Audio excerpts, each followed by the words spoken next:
అప్పుడు ఈయన గురువు అయ్యారు, గురు గోవింద్ సింగ్ అయ్యారు.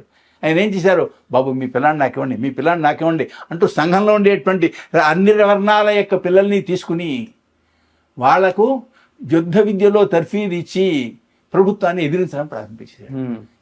వీళ్ళు దొరికితే ఏం చేసేవారు, ఇక్కడ మేము చూసాం, అమృత్సర్లో ఉన్నాయి ఈ ఫోటోలు. వాళ్ళు దొరికితే రంపంతో నిలువుగా కోసేసేవారు, కాగులో నూనె పోసి ఆ నూనెలో వీళ్ళు వేయించేసేవారు బతుకుండగా. ఏమండి, చెరుకు గానుగలు ఉంటాయి, ఆ గానుగల్లో తోసేసేవారు వీళ్ళు శిష్యులు దొరికితే. చెట్ట చివరికి ఆయన కొడుకులు దొరికితే వాళ్ళ మతం మారలేదు కనుక గోడలో పెట్టి బతుకుండగా పుడిచేశారు. జరిగిన దుర్మార్గాలు ఇవి. ఆ ఫోటోలు అక్కడ వేశారు అమృత్సర్లో, మేము చూసాం, అక్కడ యాత్రకు వెళ్ళినప్పుడు చూసాం. ఏమండి, అయినప్పటికీ లొంగలేదు గురు గోవింద సింగ్. లొంగనందువలన ఏం జరిగింది, లొంగనందువలన జరిగినటువంటి పని ఏంటంటే అక్బర్ దిగి వచ్చి ఆ దేవాలయానికి బంగారు పూత పూసి సంధి చేసుకున్నాడు. ఇది చరిత్ర.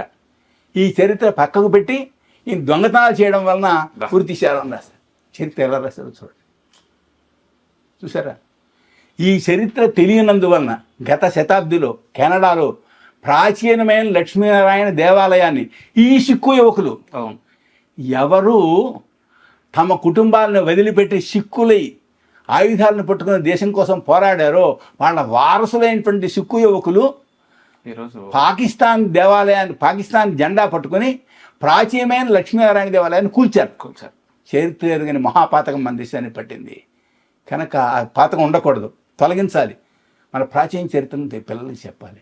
దాని ద్వారా మనకు కలగవలసిన వివేకం కలుగుతుంది, సంస్కారం కలుగుతుంది, జీవిత లక్ష్యం కలుగుతుంది, జన్మలు ధన్యమవుతాయి. అది నా యొక్క ప్రార్థన. అద్భుతం అద్భుతం అద్భుతం సజ్జన్.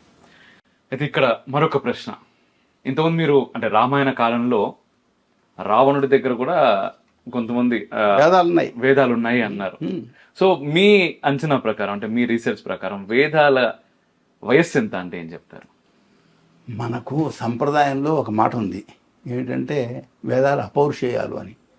అపౌరుషేయాలు అంటే భాగవతంలో ఏమని రాశారంటే